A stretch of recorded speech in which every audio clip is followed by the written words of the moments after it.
ప్రముఖ ఆంగ్ల రచయిత రాబర్ట్ లూయిస్ స్టీవెన్సన్ అద్భుత రచన ట్రెజర్ ఐలాండ్కు తెలుగు వ్యాఖ్యానం జిమ్ హాకిన్స్ రూపంలో 25వ భాగం. Thank you doctor. సరిగ్గా సమయానికే వచ్చారు కాబట్టి సరిపోయింది. లేనట్టయితే జిమ్మును రక్షించడం నా వల్ల అయ్యేది కాదు. నాకేమైనా పర్వాలేదు. జిమ్మును మాత్రం క్షేమంగా మీకు అప్పగించాలన్నదే నా కోరిక. నేను మీకు మాట ఇచ్చిన ప్రకారమే జరిగిందంతా. హాకిన్స్ను నేను రక్షిస్తే నన్ను మీరు రక్షించారు. ఎంత కోయిన్సిడెన్స్ చూసారా? ఇదే కంటిన్యూ అవ్వాలి అంటూ బెన్ వైపు ఆశ్చర్యంగా చూడసాగాడు సిల్వర్. ఏంటి, నేను చూస్తున్నది నా మిత్రుడు బెంజమిన్నేనా అంటూ ఆశ్చర్యపోతున్నట్టు నటించసాగాడు సిల్వర్ తనకు అలవాటైన పద్ధతిలో.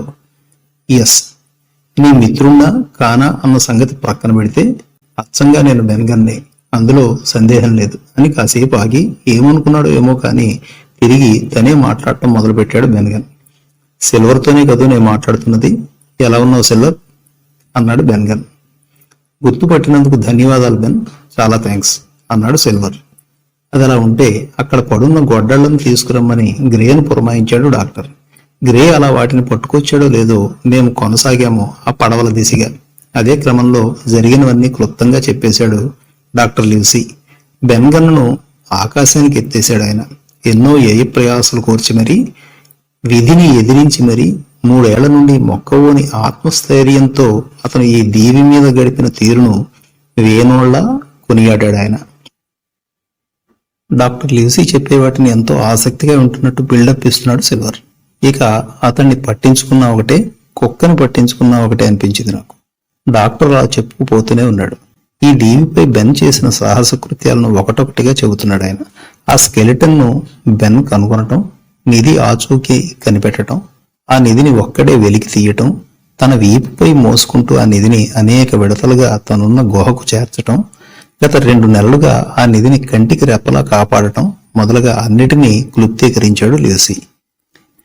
నాడు స్టాకేడ్ లో మొదటి దాడి జరిగిన నాటి మధ్యాహ్నం తనొక్కడే బయటకు వెళ్లటం, బెన్గన్ ను కలుసుకోవటం, అతని ద్వారా ఈ విషయాలను తెలుసుకోవటం, ఆ మరుసటి రోజు ఉదయానికి హిస్పానియోలా అదృశ్యమవటం, వెనువెంటనే నిధి తాలూకు చార్టును సిల్వర్ కు అందచేయటం, దాంతోపాటు వీలైనన్ని సరుకుల్ని కూడా స్టాకేడ్ లోనే వదిలివేయటం, తాము కూడా బెన్గన్ ఉంటున్న గుహలోకి తమ మకాం మార్చటం, చివరికి అలా స్టాకేడ్ ను పూర్తిగా విసర్జించటం జరిగిందని చెప్పుకొస్తాడు ఆయన. ఎంతో కాలం పాటు సరిపోయే ఉప్పు రాసిన బెన్గన్ ద్వారా భద్రపరచబడ్డ మేకమాంసం, గొర్రె మాంసమే సరిపోవచ్చన్న ఉద్దేశంతోనే తినుబండారాలను కూడా విసర్జించాల్సి వచ్చిందంటాడు ఆయన. దానికి తోడు స్టాకేడ్ చుట్టుపక్కల వాతావరణం భయంకరంగాను అనారోగ్యకరంగాను ఉండటం, మలేరియా వ్యాప్తి చెందే పరిస్థితులు నెలకొనటం మూలానే తాము స్టాకేడ్ ను విసర్జించి బెన్ తాలూకు గుహను తమ స్థావరంగా చేసుకోవటం జరిగిందంటాడు లివ్సీ. అంతేకాక బెన్ భద్రపరిచిన నిధిని రక్షించడం కూడా తమ బాధ్యతని గుర్తెరగటం వల్ల కూడా తమ మకాం మార్చవలసి వచ్చిందని పేర్కొంటాడు డాక్టర్. అలా అంటూనే నా వైపు తిరిగి మాట్లాడడం కొనసాగించాడు లివ్సీ. చూడు జిమ్, నేను ఆనాడు సిల్వర్ మోక వద్ద నిన్ను వదిలి నా దారిని నేను వెళ్ళటం నాకు సుతరామం ఇష్టం లేదు. అయినప్పటికీ తప్పింది కాదు. విపత్కర పరిస్థితుల్లో కూడా వాళ్ళ డ్యూటీలను వాళ్ళు నిర్వర్తించారన్న ఒకే ఒక్క కారణంగా మాత్రమే అలా చేయవలసి వచ్చింది నేను. అంతేకాక నీవు చేసిన తప్పుకు కొంచెమైనా శిక్ష అనుభవించాల్సిందే నువ్వన్న మరో కోణంలోంచి కూడా అలా చేయవలసి వచ్చింది అంటూ ఆ తరువాత జరిగిన సంఘటనలను ఒకటొకటిగా క్లుప్తీకరించాడు డాక్టర్.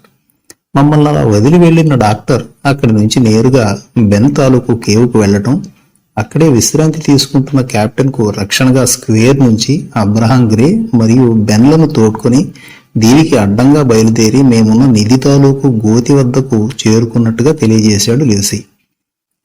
తను ఏమి చేయాలనుకుంటున్నాడో అలా చేసే స్వేచ్ఛను బెన్కు ఇవ్వటం మూలానే ఫ్లింట్ తాలూకు స్పిరిట్ తరహాలో మమ్మల్ని అతను భయపెట్టడము, ఆపై జార్జి బృందంపై కాల్పులు అని చెప్పుకొచ్చాడు లివ్సీ. సముద్రపు దొంగల్లో సర్వసాధారణమైన మూఢనమ్మకాలను పూర్తిగా వాడుకున్నాడలా బెన్గన్. ఆ క్రమంలో అతను విజయవంతం అయ్యాడు కూడా. అసలు శిశులు నిధివేటకు సమాయత్తం అయ్యేలోపే జార్జి బృందాన్ని దాదాపు నీరు గార్చేశాడలా బెన్గన్. దాంతో వాళ్లపై దాడి చేయటం సులువు అయిపోయింది మాకు అంటూ జరిగిందంతా చెప్పేశాడు డాక్టర్. అలా అయితే సిల్వర్ మాత్రం తన ధోరణిలో తను పొంతన లేని విధంగా మాట్లాడసాగాడు. ఆహా, జిమ్ హాకిన్స్ నా వద్ద ఉండబట్టి కాదు, నేనే హాకిన్స్ వద్ద ఉండబట్టి బ్రతికిపోయా. లేనట్టయితే జార్జ్ స్థానంలో నేను ఉండవలసి వచ్చేది. మీ ముందిప్పుడు ఈ జాన్ ఉండగలిగేవాడే కాదు. ముక్కలు ముక్కలుగా గోతిలో పడుండేవాడు. డాక్టర్, మీరే హాకిన్సే అన్నాడు పొంగుకొస్తున్నట్టు అనిపిస్తున్న దుఃఖాన్ని దిగమింగుకుంటూ.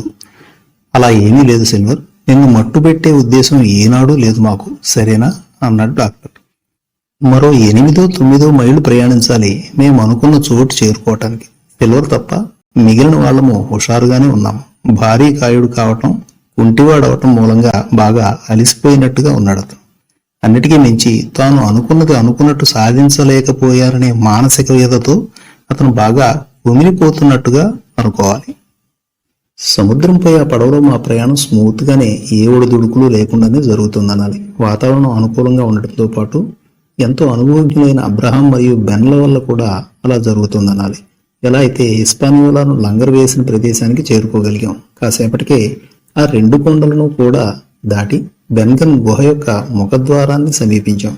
తన తుపాకీని ఆసరా చేసుకుని కొద్దిగా వంగి నిలబడున్నాడు స్క్వేర్ ట్రెలానీ. మేమందరము పడవలోంచే మా రుమాళ్లను గాల్లో ఊపుతూ ట్రెలానీని పలకరించాం అభినందనలతో. సిల్వర్ తాలూకు హడావుడి గురించి కొత్తగా చెప్పేదేముంది. అతను కూడా స్క్వేర్ కు తన చీర్సు తెలుపుతున్నాడు అరుపులు కేకలతో. స్క్వేర్ కు అలా మా చీర్స్ తెలిపి ముందుకు కదిలాం ఆ పడవలోనే. మరో 3 మైళ్ళు ప్రయాణించామో లేదో హిస్పానియోలా కనపడింది. నేను వదిలినప్పట్లా కాక ఇప్పుడు అతి సాధారణ స్థితికి చేరుకుంది. నా కళ్ళను నేనే నమ్మలేకపోయా. బహుశా ఈ మధ్యనే వచ్చిన వరద దాన్ని యథాస్థితికి తీసుకొచ్చి ఉండాలి. సముద్రం అన్నాక ఆటుపోట్లు సహజం కాబట్టే అలా జరిగి ఉండాలనిపించింది నాకు. ఎంతో అనుభవించుడైన అబ్రహాం గ్రే వెంటనే దిగాడు రంగంలోకి. హిస్పానియోలకు చిన్ని మరమ్మతులు చేసే పనిలో పడ్డాడు అతను. మరో లంగర్ను సిద్ధం చేసి దాన్ని వెంటనే సముద్రంలోకి దింపేశాడు బెన్ సాయంతో. అది అయిన వెంటనే బెన్ తాలూకు ఆ ట్రెజర్ హౌస్ కు చేరుకున్నాం మేమందరం. మమ్మల్ని వదిలి హిస్పానియోలను కాపు కాసే నిమిత్తం ఒక్కడే ఒంటరిగా ఆ పడవలో బయలుదేరి వెళ్ళిపోయాడు అబ్రహాం గ్రే. అతను సుశిక్షితుడైన నావికుడే కాక ఎంతో క్రమశిక్షణ కలవాడని అర్థమవుతూనే ఉంది అందరికీ. అక్కడున్న స్లోప్ మీదుగా బెన్గన్ నివాసంలోకి అడుగు పెట్టాం మేము 4. అన్నట్టు నిందించడం కానీ మెచ్చుకోవటం కానీ చేయలేదు స్క్వేర్ ట్రెలానీ. అంతకు మునుపు ఎలా పలకరించేవాడో అలానే పలకరించాడు ఆయన నన్ను. నా గ్రేట్ ఎస్కేప్ ను కనీసంగా కూడా ఉదహరించలేదు ఆయన. దాంతో ఊపిరి పీల్చుకున్నా నేను. సిల్వర్ పలకరింపుకు మాత్రం అదోలా స్పందించాడు ఆయన. జాన్ సిల్వర్ మహాశయ, నీ అంతటి విలన్ను కాని ద్రోహిని కాని నేను ఇంతవరకు చూసింది లేదు. సాదాసీదా ద్రోహి కాదు నువ్వు. నిన్ను నువ్వే నాశనం చేసుకునేంత అతి భయంకరమైన ద్రోహివి. కానీ నా చేతులు కట్టివేయబడ్డాయి. నిన్ను శిక్షించలేకపోతున్నా. నేను అశక్తుడైపోయా. కానీ నీ మూలంగా అసూలు బాసిన ఎందరో నీ సహచరుల ఉసురు నిన్ను కాల్చి బూడిద చెయ్యదనుకుంటున్నావా?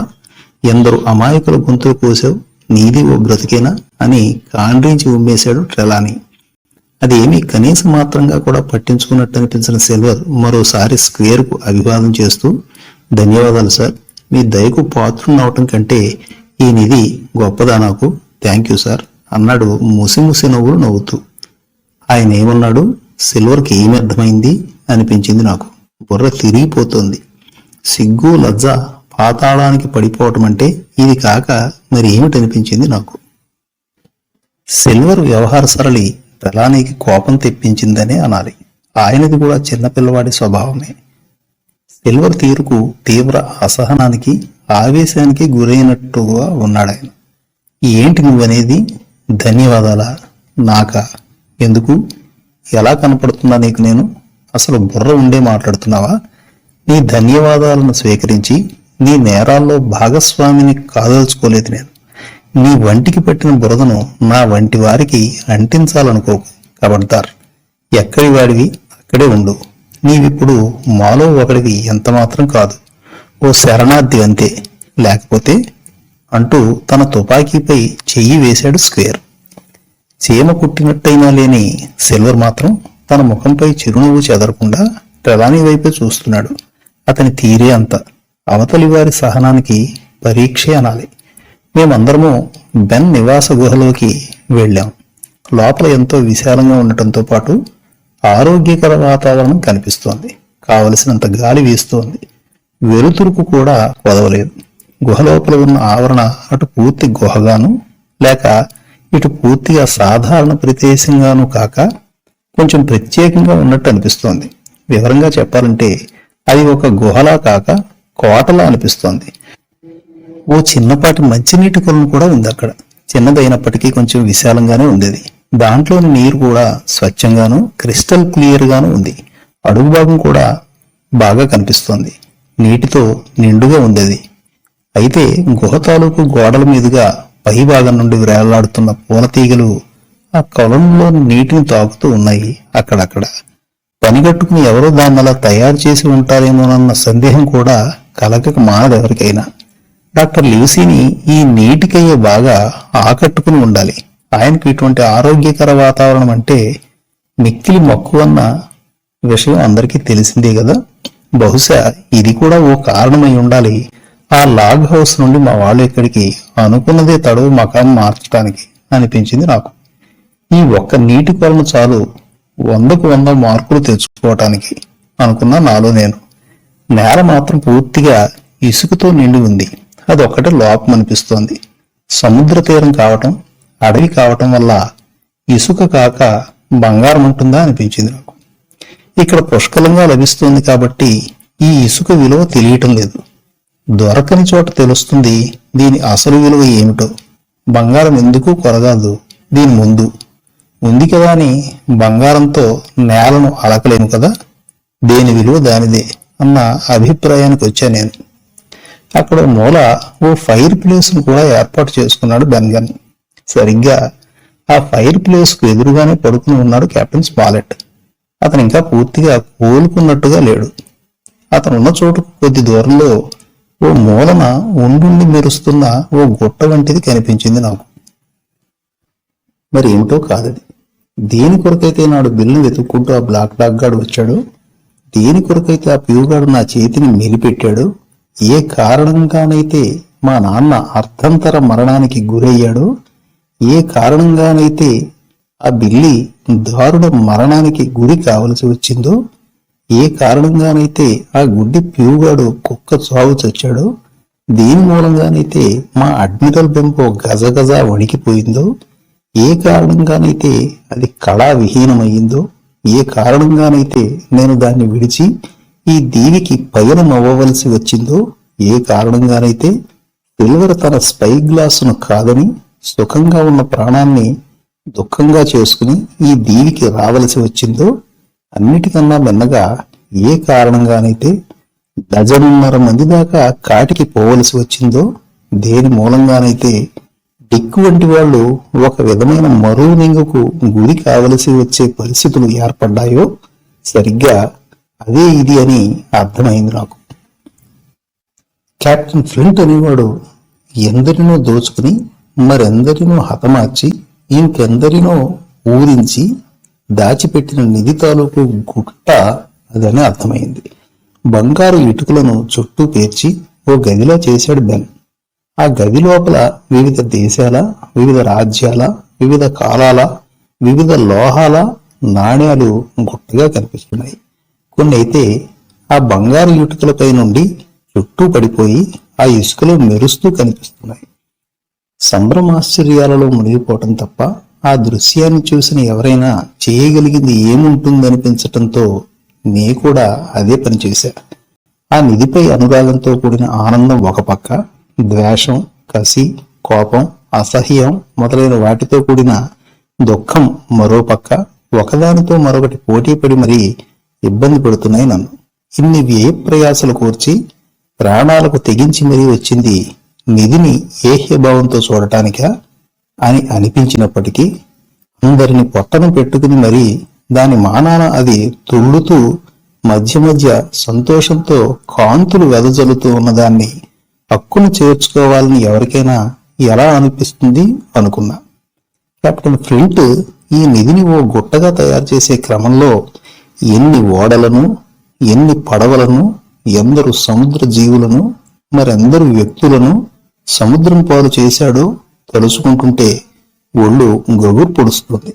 చిన్ని చిన్ని చేపలను మింగించి మరీ వాడు సృష్టించిన ఈ తిమింగలాన్ని చేజిక్కించుకోవాలని వచ్చాం మేము. ఇవేవి దృష్టిలో ఉంచుకోకుండా మేము చేసింది తప్ప ఒప్ప అనుకున్నప్పుడు ఒకరిని కొట్టి మరొకరు బ్రతకటం ప్రకృతి నేర్పిన పాఠమే కదా అని సరిపెట్టుకోవాల్సి వచ్చింది. దాన్నిలా ఈ దీవి పాలు, మట్టి పాలు, సముద్రం పాలు చేయటం కన్నా దాన్ని వినియోగంలోకి తేవటం ద్వారా దాని ఫలాలు నేరుగా మేమే అనుభవిస్తున్నట్టు అనిపించినప్పటికీ మా చుట్టుప్రక్కల వారికి, మాకు వస్తు సేవలు అందించే వారికి కూడా చేరతాయి కదా, తద్వారా అనేక మంది పొట్టలు నిండుతాయి కదా, ఆర్థిక చక్రం తిరుగుతుంది కదా అని సరిపెట్టుకున్నా నా వరకు నేను. ఆ విధంగా నిధి తాలూకు స్వీయ మరియు అంతర్గత చర్చకు ఓ చుక్క పెట్టా కెప్టెన్ స్మాలెట్ నన్ను పిలవటంతో. కమాన్ జిమ్, నీవన్నా నీ సాహస కృత్యాలన్నా ముచ్చటగా అనిపిస్తోంది నాకు. మనమిద్దరము తిరిగి హిస్పానియోలాపై ప్రయాణం చేయబోతున్నాం. పేరుకు పెద్దవాళ్ళమే కానీ ఈ మొత్తం ఎపిసోడ్కు కర్త, కర్మ, క్రియ నీవే.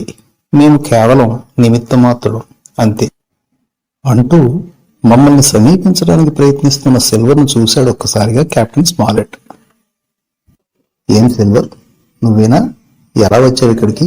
ఎవరు తీసుకొచ్చారు నిన్నిక్కడికి? అసలు ఎలా రావాలనుకున్నావు? ప్రశ్నల వర్షం కురిపించాడు కెప్టెన్ స్మాలెట్. నా డ్యూటీలో చేరిపోయా కెప్టెన్ సార్. కుక్కుని కదా, మీకు సేవ చేయటమే ముఖ్యం నాకని మీకు తెలుసున్నదే కదా సార్ అంటూ తన తలను వంచి ఎంతో వినమ్రంగా అభివాదం చేశాడు సిల్వర్ కెప్టెన్ స్మాలెట్ కు. అతని తీరుకు ఎలా స్పందించాలో తెలియక భారమైన నిట్టూర్పు ఒకటి విడిచి మౌనంగా ఉండిపోయాడు కెప్టెన్. అటు సప్పర్ను నేను ఎప్పటికీ మరువలేననే అనిపించింది నాకు. ప్రాణాలకు తెగించి మరీ చేపట్టిన నిధి తాలూకు అన్వేషణ ఫలవంతమవటం, ఎవరమైతే బయలుదేరామో వారిలో ప్రధాన వ్యక్తులము ఇంకా సజీవంగానే ఉండటం, నిధి వెదుకులాటలో ముఖ్య భూమిక పోషించి మా పని సులభతరం చేసిన బెన్గన్ సమక్షంలో అతని స్వగృహంలో ఆరగించిన ఆ విందును నేనొక్కడినే కాక అందరము తనివి తీరా ఆస్వాదించామని అనాలి. సిల్వర్ గురించి వేరుగా ప్రస్తావించనక్కర్లేదు. ఈ సందర్భంలో సిగ్గు ఎగ్గు వదిలి అసలు ఏమీ జరగనట్టుగాను హాయిగాను ఆరగించాడు ఆనాటి విందును. ఎంత చక్కటి భోజనం అనిపించింది మాకు. బెన్గన్ ఎన్నో వ్యయ ప్రయాసాలు కోర్చి మరీ ఉప్పు రాసి భద్రపరిచిన తాజా మేక మాంసాన్ని తలదన్నేటువంటి దాన్ని చక్కటి ఓల్డ్ వైన్తో కలిపి సహజ సిద్ధమైన ప్రకృతి ఒడిలో ఆరగించటం ఓ మరపురాని అనుభూతిగా మిగిలిపోయింది మా అందరికీ. మేమందరము ఫైర్ ప్లేస్ కు ముందు కూర్చునుంటే సిల్వర్ మాత్రం దాని వెనుక భాగంలో ఒంటరిగా కూర్చుని ఆరగిస్తున్నాడు ఆ విందును. కాకపోతే ఎంతో వినమ్రంగాను విధేయతతోనూ ఉన్నాడు అతను. అలా ఉండటం అతనున్న ప్రస్తుత స్థితిలో అత్యవసరం కూడా. అందుకే అలా ఉన్నాడనిపిస్తోంది నా వరకు నాకు. దీనికి మా ప్రయాణం మొదలైనప్పుడు ఎలా అయితే ఉన్నాడో అలానే ఉన్నాడు ఇప్పుడు కూడా. అదే అతని ప్రత్యేకత. గత రాత్రి విందు ద్వారా పొందిన ఆనందంలో మమ్మల్ని మేమే మరిచిపోయి ఆదమరిచి నిద్రపోయాం సిల్వర్తో సహా అందరము. మరుసటి ఉదయం మాత్రం వేకువజామునే లేచి పనికి ఉపక్రమించాల్సి వచ్చింది. ఇంత నిధిని హిస్పానియోలా దరికి చేర్చడం అంత సులువు అనిపించడం లేదు మాకు. ఉన్నది అతి తక్కువ మంది మాయే. నేను ఆ నిధిని మోయటానికి పనికిరాను, చిన్నవాడిని కావటాన. సిల్వర్ కుంటివాడు కావటాన అతను కూడా ఉన్నా ఒకటే లేకున్నా ఒకటే అనిపించింది. ఇక కెప్టెన్ స్మాలెట్ విషయానికి వస్తే అతను ఇంకా పూర్తిగా కోలుకున్నట్టుగా అనిపించటం లేదు. ఇక మిగిలిందల్లా డాక్టర్, ట్రెలానీ, బెన్గన్, అబ్రహాం గ్రేలు మాత్రమే. ఆ విధంగా మొత్తం భారం ఆ నలుగురిపైనే పడింది. అలా దీవిపై సంచరిస్తున్న మార్గాన్ బ్యాచ్ ముగ్గురిని కాసుకోవాలి ఓ ప్రక్క. ఇక్కడ ఈ గుహ వద్ద కనీసంగా ఒకరైనా కాపలా ఉండాలి. సిల్వర్ను కనీసంగా కూడా నమ్మలేని దుస్థితి. వాడు గుంటనక్క అని ఎన్నో మార్లు రుజువు అయ్యింది ఇప్పటికే. మొదటగా ఈ నిధిని సముద్రపు ఒడ్డుకు చేర్చాలి. అదో మైలు దూరం పైనే ఉంది. అక్కడి నుండి మరో 3 మైళ్లకు పైమాటే హిస్పానియోలాను లంగరు వేసిన పాయింట్. ఇది పరిస్థితి. ఆ కారణంగానే వేగంగా జరుగుతున్నాయి పనులు. గ్రే మరియు బెన్లు పడవను సంభాళిస్తూ ఉంటే మిగిలిన వాళ్ళు నిధి తాలూకు లోడును బీచ్కి చేర్చడంలో తలమునకలైపోయి ఉన్నారు. నా వరకు నేను గుహలోనే ఉండి గుట్టగా పడున్న చిల్లర నాణ్యాలను బ్యాగుల్లో సర్దే పనిలో మునిగిపోయా. నీ ఎంచుకున్నది, నాకు అప్పచెప్పినది కూడా తక్కువ పనేమీ కాదని కాసేపటికే అర్థమైపోయింది నాకు. నిధిని తరలించటం అనేది కొత్తగాను, వింతగాను, సరదాగాను అనిపిస్తోంది నా వరకు నాకు. అడ్వెంచరస్ గా కూడా. నాడు బిల్లీ బోన్స్ కు సంబంధించిన ఆ భోషాణంలో బంగారు నాణేల సంచి దొరికిన సంగతి మనందరికీ గుర్తున్నదే కదా. ఆ నాణేలు ఏదో ఒక దేశానికో లేక ఒక కాలానికో చెందినవి కాక అనేక రకాలుగా ఉన్న సంగతి మనకు తెలుసున్నదే. అంతో ఇంతో అనుభవం ఉండటాన అమ్మ ఎలాగో దక్కించగలిగింది వాటిని తన బాకీ రాబట్టుకునే దాంట్లో భాగంగా. ఇప్పుడు ఈ నిధి తాలూకు గుట్టలో అంతకు మించి అనేక విధాల నాణేలు ఉన్నాయి. ఇంగ్లీషు నాణేలు, ఫ్రెంచి, పోర్చుగీసు, స్పానిష్ నాణేలు, అనేక తరహాల గేనీలు, వివిధ కాలాలకు చెందిన అనేక మంది చక్రవర్తుల బొమ్మలతో కూడిన పెద్ద పెద్ద నాణేలు, ఇలా మాటల్లో చెప్పలేని విధంగా ఉన్నాయి. కొన్ని నాణేలు ఒక నెక్లెస్ గాను, బ్రేస్లెట్ గాను కూడా కూర్చబడి విడదీయటానికి కూడా వీలు లేనట్టుగా ఉన్నాయి. కొన్నిటికైతే వాటి మధ్య భాగంలో కన్నాలు కనిపిస్తున్నాయి. బహుశా ఆ కన్నాల ద్వారా వాటిని దొంతరులుగా, అంటే కావలసిన పరిమాణంలో దండలుగా కట్టడానికో లేక గొలుసులుగా చేసుకుని మెడలో ధరించటానికో అన్నట్టుగా ఉన్నాయి. బంగారము, వెండి అయితే మెడల్లో ధరించటం సహజం, కానీ నేరుగా నాణ్యాలనే ధరించడం ఏమిటి వింత కాకపోతే అనిపించింది నాకు. ఎవడికి పిచ్చి వాడికి ఆనందం అని సరిపెట్టుకున్నా. వీటిని విడివిడిగా గుర్తించడం ఒక ఎత్తు అయితే వీటి విలువను గణించటం మరో ఎత్తు అనిపించింది. నాణ్యాల గణనలో అనుభవజ్ఞులైన వారి సహాయం తప్పనిసరి అనిపిస్తుంది నాకు. అలాగే అధిక సమయం కూడా పడుతుంది లెక్కింపు తంతు పూర్తి కావటానికి. ఇక వింటేజ్ నాణ్యాల విలువ అయితే అసలు దానికి ఎన్ని రెట్లు ఎక్కువ ఉంటుందో కూడా చెప్పలేం. ఈ నాణ్యాలను చేతికి అందినట్టుగా సంచుల్లో వేసేయాలా లేక ఒక్కొక్క దాన్ని వేరు చేసి వేరు సంచుల్లో వేయాలా అన్నదే తేల్చుకోలేకపోతున్నా. మా వాళ్ళు మాత్రం వాళ్ళ పని వాళ్ళు చకచకా చేసుకుపోతున్నారు. మా వాళ్ళ అందరికీ ఒక్కసారిగా లోకంలోకి వచ్చిన నేను నా పని మీదనే దృష్టి పెట్టాలని తీర్మానించుకున్నా. అలా అనుకున్నదే తడువు దొరికినది దొరికినట్టు ఏ సంచి దొరికితే ఆ సంచిలో కుక్కటం ప్రారంభించా. అలా నా పని మొదలైందో లేదో నాణ్యాల గుట్ట తగ్గటము, దాని స్థానంలో సంచుల గుట్ట కుదురుకోవటము జరిగిపోతుంది. నా పద్ధతి ఏ పిచ్చి పడితే ఆ పిచ్చి అన్నట్టుంటుందని నేను ప్రత్యేకించి చెప్పనక్కర్లేదు మీకు. వయసు చిన్నది కావటాన అంతా ఉరుకులు పరుగులుగానే ఉంటుంది. శక్తి తక్కువ, ఆసక్తి ఎక్కువ అన్నట్టుంటుంది మా వంటి పిల్లల పరిస్థితి. ఆ కారణంగానే అటు చేతులు జబ్బలతో పాటు నా వీపు కూడా నొప్పి పెడుతోంది నాణ్యాల ఏరివేత సందర్భంగా. కాసేపు ఉన్నవాణ్ణి ఉన్నట్టే కూలబడ్డా ఆ సంచుల గుట్ట మీద. అప్పటికే మా వాళ్ళు కూడా ఎవరికి తోచిన చోట వారు చేరి హాయిగా రెస్ట్ తీసుకుంటున్నారు. వారలా చేయబట్టి ఎంతసేపు అయిందో తెలియదు, కానీ అంతా నా వైపే చూస్తున్నారు నవ్వుకుంటూ. అప్పటికి కానీ అర్థం కాలేదు నాకు ఇదంతా ఒక పూటలోనో ఒక రోజులోనో తేలి వ్యవహారం కాదని. దాంతో ఎక్కడి లేని సత్తువో వచ్చినట్టయింది నాకు. అలా 3 రోజుల పాటు ఎడతెరిపి లేకుండాను కొద్దిపాటి విరామాల తరువాతను నిరంతరంగా జరుగుతూనే ఉంది నిధి తరలింపు ప్రక్రియ. అయితే ఆ ముగ్గురు ఏమయ్యారో మాత్రం తెలియలేదు మాకు. వారి అలికిడన్నది లేదు. ఒక విధంగా చెప్పాలంటే వాళ్ళ గురించే మర్చిపోయామనాలి, నాతో పాటు అందరం. మా పనిలో మేము ఉండటాన వాళ్ళ గురించిన ఆలోచన రానే రాలేదు మాకెవరికి. సరిగ్గా 3వ నాటి రాత్రి డాక్టర్తో కలిసి నే కూడా బయలుదేరా అలా బయట సరదాగా తిరిగి వచ్చే ఉద్దేశంతో.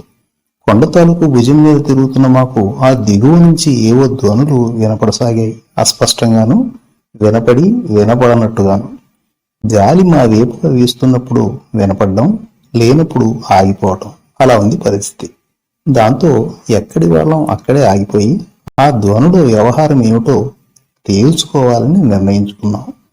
వాళ్ళ ధ్వనులు గాలి వాటం వల్ల మాకెలా అయితే వినిపిస్తున్నాయో ఉండుండి, మా అలికిడి కూడా వారికి తెలిసే ప్రమాదం ఉంది కదా అన్న ఆలోచన ఒకవైపు, అసలు వాళ్ళెవరో కనిపెట్టి తీరాలన్న పట్టుదల మరోవైపు మమ్మల్ని అలా చేసేలా పురిగొల్పింది.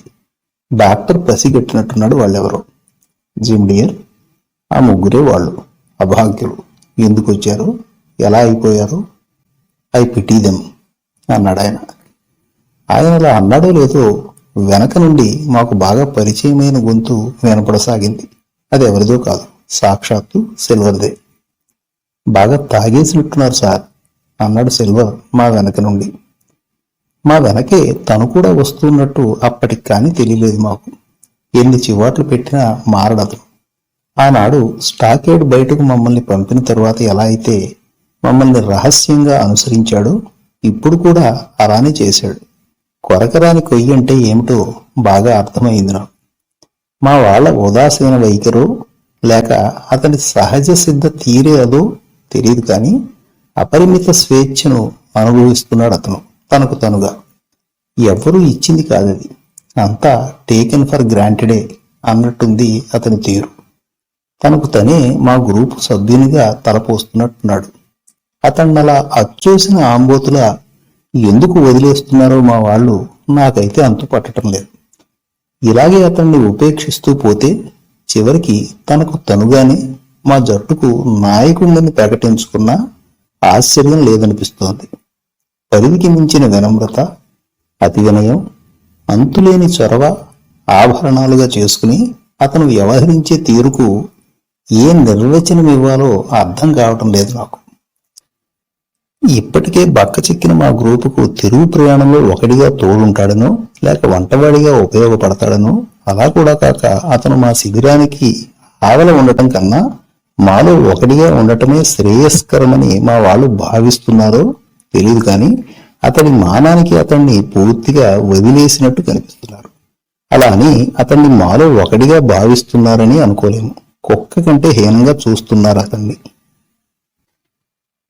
అయినప్పటికీ తన తీరు మార్చుకోడతను. తనను తిట్టే తిట్లను కానీ ఏసడింపులను కానీ సిల్వరు పట్టించుకోడని నాతో సహా అందరికీ విదితమే. దోషణ భూషణ తిరస్కారములను ఆశీస్సులుగా తలచడం అంటే ఇదేనేమో. చీ ఛా అన్నా చిరాకు పడకుండా దొలకరించుకుపోవటం అంటే కూడా మరేమిటి ఇది కాక. దూరం నుంచి చూసేవారికి అతను మాకెంతో ఆప్తుడని ఆత్మీయుడని అనిపించడం సహజం. అతన్ని ఇలా వదిలివేయటం మాత్రం మా వాళ్లకు కూడదని అనిపిస్తుంది నాకు. త్రాచుపాముకు పాలు పోసి పెంచడం కన్నా సిల్వర్ను చేరదీయటమే పెద్ద తప్పన్నది నా నిశ్చిత అభిప్రాయం. అతన్ని తక్కువ అంచనా వేయటం సరికాదని ఇప్పటికే ఎన్నో మార్లు రుజువయ్యింది. అనలేను, కానీ మా వాళ్లకు కనీసంగా కూడా బుద్ధి లేదనిపిస్తోంది. తనదైన రోజున ఒక్క అవకాశం చిక్కినా తన విపరీత బుద్ధి ప్రదర్శిస్తాడు సిల్వర్. సరే, వాళ్ళకే లేనిది నాకెందుకు అని మిన్నకుండిపోయా. వాళ్ళ విధానం అలా ఉంటే బెన్గన్ మాత్రం ఇప్పటికీ సిల్వర్ అంటే గజగజ వణిగిపోతూ ఉండటం నాలో మరిన్ని అనుమానాలకు తావిస్తోంది. డాక్టర్ మాటలు కొంచెం కరుకుగా అనిపించటంతో ఒక్కసారిగా లోకంలోకి వచ్చా. వట్టి తాగటంతో సరిపెట్టుకుంటారా నీ సోదరులు? ఎలా వాగుతున్నారో చూడా దరిద్రులు అన్నాడు డాక్టర్ కటువుగా. చెప్తాం సార్, వాళ్ళు దరిద్రులే అచ్చంగా. ఇంకా మీరు నేను దయ చూపిస్తున్నాం చూడండి వాళ్ళ మీద, అదొక్కటే వాళ్ళు చేసుకున్న పుణ్యం అన్నాడు సిల్వర్ ఆవేశం నటిస్తూ. చూడు సిల్వర్, తెలివిగా మాట్లాడుతున్నాను అనుకో. నీవా వాళ్ళపై దయ చూపించేది? అసలు అదేంటి ఏమిటో తెలుసా నీకు? పచ్చి స్వార్థపరుడివి అనటానికి ఎంతో సేపు పట్టదు, కానీ నీవో నరరూప రాక్షసుడివి కాదంటావా చెప్పు? నీకు నాకు పోలిక. ఏం మాట్లాడుతున్నావు? నోరు మూసుకుని నీ హద్దులు తెలుసుకుని మసలుకో, జాగ్రత్త అంటూ సిల్వర్ని ఓ దులుపు దులిపేశాడు ఆయన. ఈ మాత్రానికే సిల్వర్ మారతాడని అనలేను, కానీ కొంచెం జాగ్రత్తగా ఉంటాడనిపిస్తోంది. సిల్వర్ మళ్ళా డాక్టర్ హెచ్చరించిన తీరు నాలో ఓ కొత్త ఆత్మవిశ్వాసాన్ని నింపిందనటంలో విశేషం లేదు. ప్రస్తుతానికి నా బాధంతా సిల్వర్ను మా వాళ్ళు ఎందుకలా ఉపేక్షిస్తున్నారనే కదా. ఇప్పుడు ఆ తెరలు తొలగిపోయాయి. ఇంతకు ముందు నేను పేర్కొన్నట్టు వాణ్ణి అచ్చూసిన ఆంబోతులా వదిలేయలేదని, గొలుసుల అవసరం లేకుండా బంధించటం అంటే ఇదేనని అర్థమైంది నాకు. వాణ్ణి మా కళ్ళ ముందే ఉండేట్టు చేయటం ద్వారా వాడి ముందరి కాళ్లకు బంధం వేసినట్టయిందని విసిదమైపోయింది. దొంగకు తాళపు చెవి ఇవ్వటం అంటే ఇదే కదా అనిపించింది నాకు. తిరిగి తని ఏదో చెప్పసాగాడు డాక్టర్. నీ చెప్పబోయేది వింటే నీ గుండెలు ఆగిపోవచ్చు సిల్వర్. నే ఇప్పుడు వాళ్ళ వద్దకే వెళ్ళబోతున్నా. తెలిసిందా? వాళ్ళ వాగుడు త్రాగి వాగేది కాకపోవచ్చు, కాదు కూడా. మలేరియల్ ఫీవర్తో బాధపడే వాళ్ళ తీరు ఇలానే ఉంటుంది. పర్యవసానాలు ఎలా ఉండేప్పటికీ వాళ్లకు నయం చేయాల్సిన బాధ్యత ఒక డాక్టర్గా నాపై ఉంది. లేనట్టయితే నా వైద్య వృత్తికే కళంకం అంటున్న డాక్టర్ని మధ్యలోనే ఆపేశాడు సిల్వర్.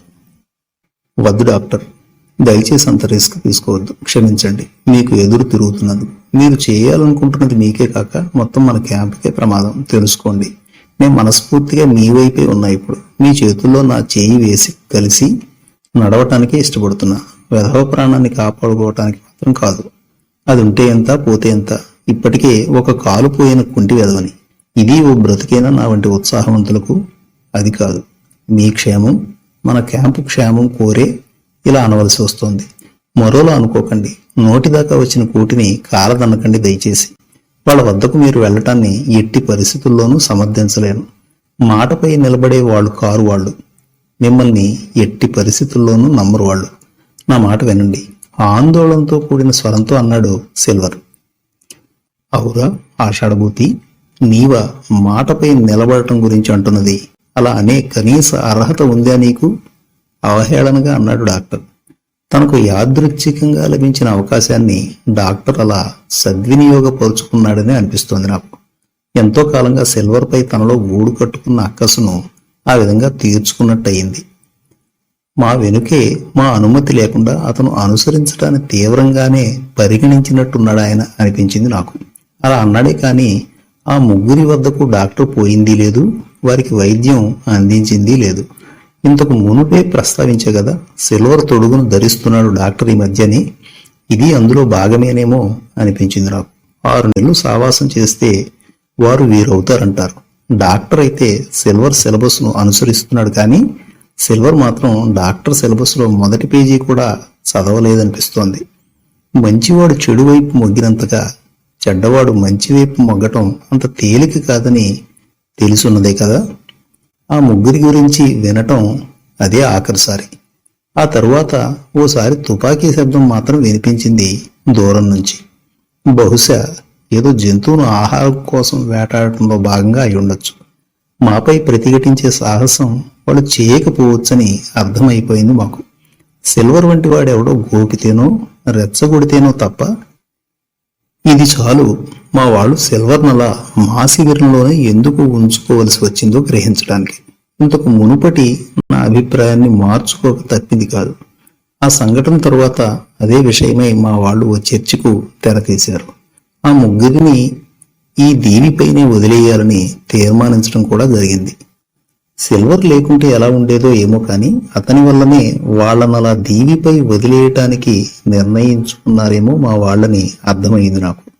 కాకపోతే వారి కనీస అవసరాలను తీర్చే విధంగా తగినంత ఆహారం, గుడ్డలు, మందులు, కావలసినంత గన్ పౌడర్, తుపాకీ తోటాలు, బెన్గన్ భద్రపరిచిన ఆ సాల్టెడ్ మేక మాంసం, ఇతర పనిముట్లు, పెద్ద తాడు మొదలైనవి వాళ్లకు అందుబాటులో ఉంచి మాత్రమే తాము ఈ దీవిని ఖాళీ చేయాలన్న తీర్మానం ఏకగ్రీవంగా తీసుకోవటం అయ్యింది. మా వద్ద మిగిలిన పొగాకును కూడా వారికి వదిలి వెళ్లాలని అనుకున్నాం. దీవిపై మేము తీసుకున్న నిర్ణయం అయితేనేమి, చేసిన కార్యమైతేనేమి ఇదే చివరిది, ఆఖరిది. అయితే ఇది చేయటానికి ముందే నిధిని ఓడపైకి చేర్చటం, దాంతోపాటు కావలసినంత మంచినీటిని, సాల్టెడ్ మేక మాంసాన్ని కూడా హిస్పానియోలా మీదకి చేర్చడం జరిగిపోయాయి. ఇక దీవిని వదిలిపెట్టవలసిన తరుణం ఆసన్నమైందన్న దానికి గుర్తుగా యాంకర్ను పెకలించటం, హిస్పానియోలా తెరచాపలను సరిచేయటం జరిగిపోయాయి క్షణాల్లోనే. దానికి అలవాటైన రీతిన సాగిపోతోంది హిస్పానియోలా. వచ్చిన కార్యం పూర్తి చేసుకు మరి. మమ్మల్ని చూసినా చూడకపోయినా హిస్పానియోలా కదలికను మాత్రం తప్పక చూస్తారు వాళ్ళు ముగ్గురు. ఇప్పటికిప్పుడే కాకపోయినా కాసేపటి తరువాతైనా అనిపించింది. దక్షిణం వైపుగా సాగిపోతోంది హిస్పానియోలా. దీవిపై వారి వారి మోకాళ్ళపై కూర్చుని వాడు దీనంగా మా వైపే పరాధేయపూర్వకంగా చూస్తున్న ముగ్గురు కనిపించారు. ఎలా అయితే మా అందరి హృదయాలు ద్రవించిపోయాయి ఒకసారిగా. కరడుగట్టిన సిల్వర్ పరిస్థితి ఏమిటో మాత్రం నీ చెప్పే సాహసం చేయదలుచుకోలేదు. కాకపోతే వారిని రక్షించటానికి మరో దుస్సాహసం మాత్రం చేయదలుచుకోలేదు మేమెవరము. వీళ్లపై దయ చూపటం ఈ సమయంలో ఓ కిరాతకమైన చర్యగా కూడా అనిపించింది మాకు. మేము నిర్లిప్తంగానే ఉన్నప్పటికీ వృత్తిరీత్యా డాక్టరే కాక ఒక న్యాయమూర్తి కూడా అవటాన డాక్టర్ మాత్రం అలా ఉండలేకపోయాడు. వాళ్లకు ఏమేమి వస్తువులు వదిలామో బిగ్గరగాను, వాళ్లకు వినపడేటట్టుగాను అర్థమయ్యేట్టుగాను చెబుతున్నాడు ఆయన. వాళ్ళు ముగ్గురు మాత్రం పట్టిన పట్టు విడవక అలా మా అందరినీ పేరు పేరున వేడుకుంటూనే ఉన్నారు. కాసేపటికే మా మధ్య దూరం బాగా పెరిగిపోయింది. దీవి కనపడని దూరానికి తీసుకొచ్చేసింది హిస్పానియోలా మమ్మల్ని. ఆ విధంగా దీవితో పాటు ఆ ముగ్గురికి మాకు సంబంధాలు తెగిపోయినట్టయింది ఒక్కసారిగా. అయితే అది అలా జరగటానికి ముందు వాళ్లల్లో ఒకడు పేల్చిన తుపాకీ నుండి వచ్చిన గుండు సిల్వర్ తలను తాకుతున్నట్టుగా వచ్చి తెరచాప మీదుగా సముద్రంలో పడిపోయింది. వృత్తిరీత్యా మొదటి వరుసలో ఉండటానికి ఎల్లవేళలా శ్రమించే డాక్టర్ మానవత్వాన్ని చాటుకోవటంలో అస్సలు శ్రమించనక్కర్లేదని, పుట్టుకతోనే అబ్బిన విద్య అదని అర్థమైంది మా అందరికీ. అటు ట్రెలానీ అయితేనేమి, ఇటు డాక్టర్ లివిసీ అయితేనేమి ఇద్దరేనని గొప్ప మానవతామూర్తులని నిరూపితమైంది మా అందరికీ. ఈ సాహసయాత్ర ద్వారా నిధి ప్రత్యక్షంగా కనిపించేదైతే, పైకి కనిపించని నిధి వారి సాహచర్యం ద్వారా అబ్బిన క్రమశిక్షణ, జాలి, దయ, మానవత అన్నిటికీ మించి సంస్కారము అని చెప్పగలను. నా ఆనందానికైతే అవధులే లేవనాలి. నా వయసు పిల్లలకు ఇటువంటి సాహస కృత్యాల గురించి వినటమే గొప్ప అయితే, స్వయంగా చేయగలగటం, వాటిలో పాలు పంచుకునే అవకాశం దొరకటం, అందులో విజయం లభించటం భాగ్యమనే అనాలి. నా అదృష్టానికి నేనే మురిసిపోతున్నా. మరి కాసేపటికే స్పై గ్లాస్ కొండ, ఆ పొడవాటి పైన్ ట్రీ కూడా కనిపించకుండా పోయాయి మాకు. కెప్టెన్ స్మాలెట్ తన విధులు నిర్వహిస్తున్నాడు. నెక్కపై పరచబడ్డ ఓ చాప వంటి దానిపై పడుకుని తగిన సూచనలు చేయటం ద్వారా 90% పైగానే కోలుకున్నాడనాలి. స్పానిష్ అమెరికాకు సంబంధించిన పోర్టు దిశగా సాగుతోంది హిస్పానియోలా ప్రయాణం. మరికొందరు ఉంటేనే తప్ప బ్రిస్టల్ చేరుకోవటం సాధ్యం కాదేమోనన్న భావనతోనే అలా వెళ్లవలసి వస్తోందని అర్థమైంది నాకు, ఎవరు పనిగట్టుకు చెప్పకపోయినప్పటికీ.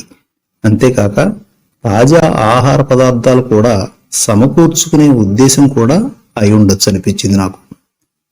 ఎలా అయితే ఆ స్పానిష్ పోర్టుకు దూరంగా లంగర్ దించడం, పోర్టును సమీపించడం జరిగిపోయాయి. మేము అలా హిస్పానియోలాకు లంగర్ వేసామో లేదో ఇలా వచ్చేస్తున్నారు కొందరు నీగ్రోలు, మెక్సికన్ ఇండియన్లు పళ్ళు కూరగాయలు అమ్ముకునే దాంట్లో భాగంగా. కొందరైతే అందమైన మరియు చిన్ని పడవల్లాంటివి కూడా అద్దెకు ఇచ్చే ఉద్దేశంతో మమ్మల్ని సమీపించసాగారు. చూడటానికి వాళ్ళంతా ఎంతో వినయ విధేయతలతోనూ మర్యాదగానూ ఉన్నారు.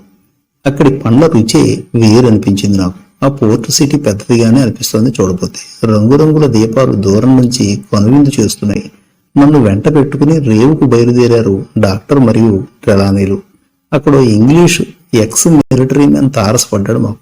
ఆయనతో మా వాళ్ళు ఏమి మాట్లాడారో మాత్రం తెలియలేదు నాకు. బెంగన్ ఒక్కడే ఉన్నాడు. హిస్పానియోలాపై మేము తిరిగి వచ్చేసరికి మమ్మల్ని చూసిన అతను మెలికలు తిరిగిపోతూ నానా అవస్థలు పడుతున్నాడు. ఎందుకు చివరికి ఎలా అయితే సిల్వర్ పారిపోయినట్టుగా చెప్పుకొచ్చాడు. సిల్వర్ ఒక చిన్ని బోట్లో పారిపోయినట్టు వెల్లడిస్తూ ఆ దరిద్రం అలా వదలటమే అందరికీ మంచిదని అంటూ ఆ కారణంగానే తను వాడికి అడ్డుపడలేదని మమ్మల్ని నమ్మించే ప్రయత్నం చేశాడు. వాడు షిప్ మీద ఉన్నంత వరకు కంటిపై కొనుక్కుండదని, వాడిని ఎట్టి పరిస్థితుల్లోనూ నమ్మలేమని, వాడి గురించి తనకు బాగా తెలుసునని అంటూ వాడి పేడ ఇలా విరగడైనందుకు అందరూ సంతోషించాలి తప్ప విచారం కూడదని అంటాడతను. బెన్ వాదనతో మా వాళ్ళు కూడా ఏకీభవిస్తున్నట్టే అనిపించింది. కాకపోతే కాసేపటికి కానీ తెలియలేదు వాడు వట్టి చేతులతో పోలేదని, పోతూ పోతూ ఓ పెద్ద నాణేల సంచితో పాటు పోయాడని. సుమారు 300 నుంచి 400 గిన్నీల దాకా ఉండొచ్చు ఆ సంచిలో అని అనుకున్నాం మేము. నిధి వేట తాలూకు అతనికి దక్కిన ప్రతిఫలం ఇదేనని సరిపోచుకున్నాం. సిల్వర్ పీడ అంత తేలిగ్గాను అంత చవకగాను వదిలినందుకు నా వరకు నేను ఉబ్బి తబ్బిబ్బైపోయాను. వాడు మాతో పాటే ఉండి ఉన్నట్టయితే ఇంకెన్ని చూడాల్సి వచ్చేదో అనిపించిన మాట నిజం ఆ వరకు నాకు. ఎలా అయితే మా వరకు మేము క్షేమంగాను లాభంగాను తిరిగి బ్రిస్టల్ చేరుకోగలిగాం. మొత్తం 27 మందిని వెడితే 5గురం అంటే 5గురం మాత్రమే తిరిగి చేరుకోగలిగాం బ్రిస్టల్కు. వెళ్ళిన పని అయితే అయ్యింది, కానీ ఒకడు పారిపోవటం, మరొక అభాగ్యుడు దొరకటం, 3 ఆ దీవికే అంకితం కావటం, 17 మంది పైకి పోవటం జరిగింది. ఆ విధంగా కేవలం 5గురితో మాత్రమే తిరిగి రాగలిగింది హిస్పానియోలా.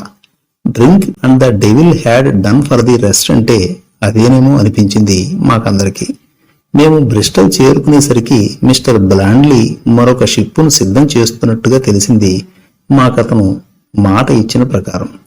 ఆ డెవిల్కు డ్రింక్ అంటే అంత కోపం ఎందుకో మరి. అదే పాట తాలూకు మరో చరణం గుర్తుకొచ్చింది మాకు. ఆ చరణం ఎలా ఉంటుంది?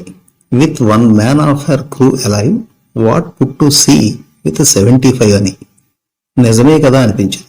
ఇప్పుడు అంతకన్నా భిన్నంగా జరగలేదు కదా. అలానే జరిగింది. సముద్రం లోపల జీవించే జీవుల బ్రతుకులు ఎలా అయితే క్షణభంగురాలో, సముద్రంపైనే ఆధారపడి బ్రతికే పరాన్నభోక్కులైన సముద్రపు దొంగల బ్రతుకులు కూడా అంతేనని అర్థమైంది నాకు. 15 men on the dead man's chest మొదలుగా అనేక సముద్రపు పాటలు ఎంత వేదాంతాన్ని వాటిలో ఇముడ్చుకున్నాయో అప్పటికి కానీ బోధపడలేదు నాకు. హిస్పానియోలాతో పాటు తిరిగి క్షేమంగా వచ్చిన మేము ఆ నిధిని ఎవరి వాటా వాళ్ళం తీసుకున్నాం.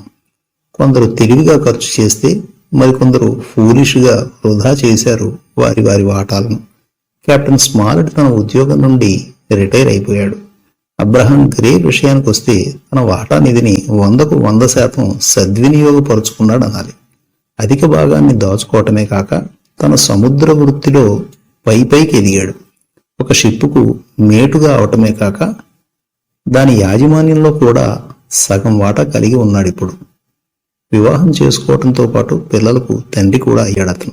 ఇక బెన్గన్ విషయానికి వస్తే అతని వాటాకు వచ్చిన 1000 పౌండ్లను 3 వారాలు తిరగకుండానే ఖర్చు చేసేసి తిరిగి రోడ్ల వెంట అడుక్కోవటం మొదలుపెట్టాడు. అతని చుట్టుప్రక్కల వాళ్లలో కొందరు యువకులు సాయపడటంతో ప్రస్తుతానికి ఓ చర్చి సింగర్గా బ్రతుకు వెళ్లదీస్తున్నాడని తెలిసింది ఈ మధ్యనే. ఇక సిల్వర్ గురించి అయితే మరి విన్నది లేదు.